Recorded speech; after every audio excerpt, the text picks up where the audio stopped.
Hello guys, तो मैं सूफिया और हमारा जो नेक्स्ट टॉपिक है वो है स्ट्रक्चर ऑफ ग्लूकोज। इसके पहले भी हमने अरेंजमेंट ऑफ ग्लूकोज को स्टडी किया, ग्लूकोज को स्टडी किया। Now we have to discuss cyclic structure of glucose. Normal structure हम उसका डिस्कस कर चुके हैं, अब यहाँ पर हम पढ़ने वाले हैं साइक्लिक स्ट्रक्चर। क्लियर? अगर बात करें, लास्ट टाइम हमने जो स्ट्रक्चर डिस्कस किया था फर्स्ट वाला, ये ग्लूकोज का स्ट्रक्चर है। इस स्ट्रक्चर को अगर हम देखें तो इस स्ट्रक्चर से काफ़ी प्रॉपर्टीज़ ग्लूकोज की डिस्क्राइब हो जाती है।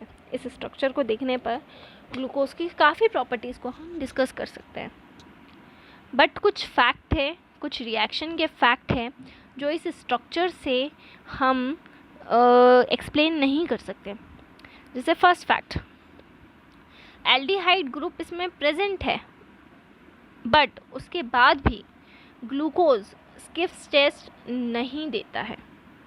स्किफ्स टेस्ट नहीं देता है, इसके पास में ग्लूकोज एल्डिहाइड ग्रुप प्रेजेंट है, लेकिन उसके बावजूद ये स्किफ्स टेस्ट नहीं देता है और ना ही ये हाइड्रोजन सल्फेट को बनाता है as an addition product with NaHCO3 sodium hydrogen sulphide, sodium bisulphide. Clear? तो ये एक फैक्ट हो गया।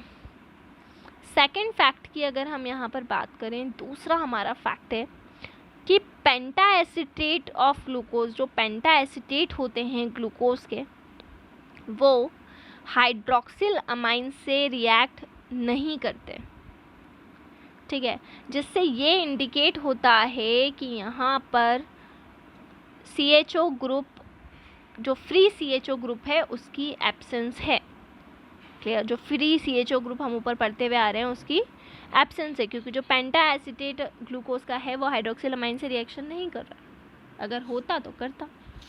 Third one is glucose 2 different cyclic forms में प्रेजेंट होता है, जिसको हम अल्फा बोलते हैं और दूसरी टर्म को हम बीटा कहते हैं। ठीक है, इस बात को हमें ध्यान रखना है कि glucose is find to exist in 2 different crystalline forms which are named as alpha and beta. Alpha form वो होगी जिसका मेल्टिंग पॉइंट 419 केल्विन होगा, जो क्रिस्टलाइजेशन से फॉर्म होगी। किसका क्रिस्टलाइजेशन? Concentrated solution glucose.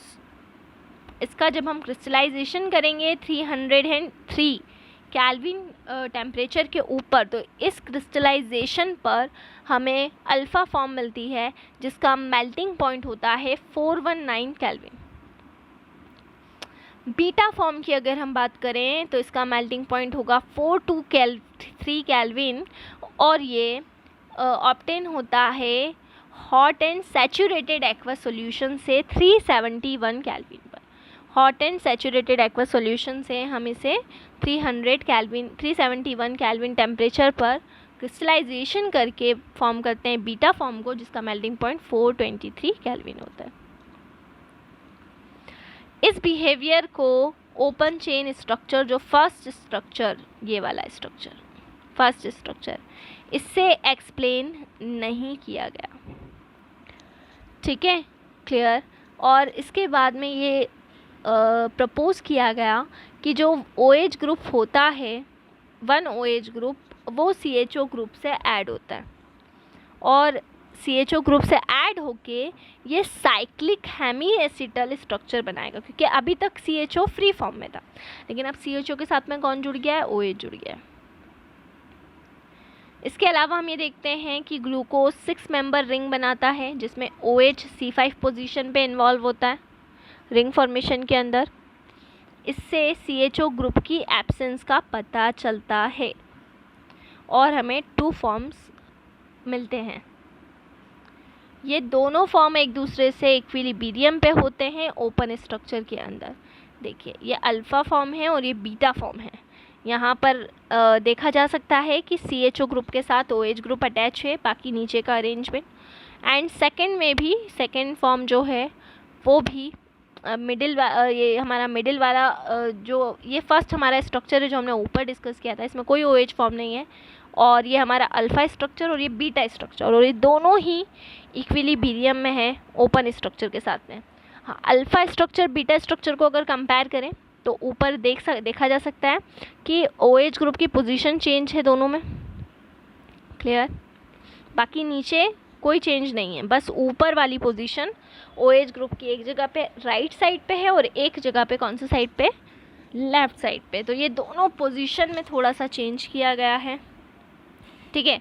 अगर हेमी एसिटल फॉर्म्स में अगर हमें डिफरेंस देखना हो तो C1 पर कार्बन फर्स्ट पर जो पोजीशन है हाइड्रोक्सी ग्रुप की, ठीक है, उसके कॉन्फ़िगरेशन में चेंज है और फर्स्ट पोजीशन के कार्बन को हम कहेंगे एनोमेरिक कार्बन।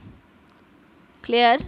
जिसके वो एनोमेरिक कार्बन इसीलिए क्योंकि उसके वो एल्डिहाइडिक कार्बन है साइक्लाइजेशन के पहले, ठीक है। अब ये जो आइसोमर्स होते हैं अल्फ़ा और beta, 2 types of isomers are present, first one is alpha and second one is beta.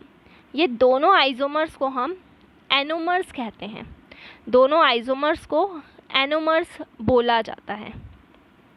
अगर बात करें 6 मेंबर के साइक्लिक स्ट्रक्चर की ग्लूकोज की, उसको हम बोलते हैं पायरेनोज स्ट्रक्चर। ये बहुत ध्यान से याद रखना है, वो अल्फ़ा भी हो सकता है और वो बीटा भी हो सकता है। एनालॉजी के अंदर इसका नाम दिया गया पायरेनोज स्ट्रक्चर, पायरिन के साथ में। पायरिन क्या होता है, साइक्लिक ऑर्गेनिक कंपाउंड जिसमें एक oxygen atom 5 carbon atoms ring में प्रेजेंट होते हैं, ठीक है। सबसे ज़्यादा साइक्लिक स्ट्रक्चर ऑफ ग्लूकोज को सिस्टमैटिकली करेक्टली रिप्रेजेंट किया हैवर्थ ने, जिसको हम कहते हैं हैवर्थ स्ट्रक्चर, जिसका आज भी यूज़ किया जाता है। तो ये पायरन का स्ट्रक्चर आपको साइड में दिया हुआ है और ये अल्फ़ा फॉर्म है और ये बीटा फॉर्म है, देख सकते हैं। ये हमारा साइक्लिक टाइप ऑफ स्ट्रक्चर है। इसमें आप देख सकते हैं कि सबसे पहले फर्स्ट कार्बन से हम यहाँ पर फर्स्ट पॉइंट जो दिया हुआ है, फर्स्ट पॉइंट से अगर कंपैरिजन करें तो फर्स्ट कार्बन के ऊपर आप देख सकते हैं यहाँ पर फर्स्ट कार्बन पर ही एल्डिहाइडिक ग्रुप है और अल्कोहलिक ग्रुप है, और यहाँ पर जो OH ग्रुप है उसका रीअरेंजमेंट चेंज है। देखिए यहाँ पर OH नीचे की साइड है बॉटम साइड पे और यहाँ पे ऊपर की साइड है। सेकेंड कार्बन पे दोनों में अरेंजमेंट सेम है जैसा कि देखा जा सकता है। थर्ड कार्बन पर दोनों में अरेंजमेंट सेम है, फोर्थ कार्बन पर दोनों में अरेंजमेंट सेम है और 5 कार्बन पर भी दोनों में अरेंजमेंट सेम है। बस डिफरेंस है फर्स्ट कार्बन पर, जिसको हम बोल रहे हैं एनोमेरिक कार्बन, जहाँ से ग्लूकोज का स्ट्रक्चर चेंज हो रहा है और हमें 2 टाइप्स ऑफ आइसोमर्स मिल रहे हैं जिसको हम कलेक्टिवली कह रहे हैं एनोमर्स, और सेपरेटली अगर कहें तो अल्फ़ा डी ग्लूकोपाइरेनोस और बीटा डी ग्लूकोपाइरेनोस। तो बहुत ही इम्पॉर्टेंट है ये दोनों ही स्ट्रक्चर, इसको हम कह रहे हैं पायरेनोस स्ट्रक्चर, जो हैवर्थ स्ट्रक्चर के नाम से जाने जाते हैं। नेक्स्ट टर्म्स में हम फ्रक्टोज को डिस्कस करने वाले हैं, तो इसी तरह से जुड़े रहिए। Thank you so much.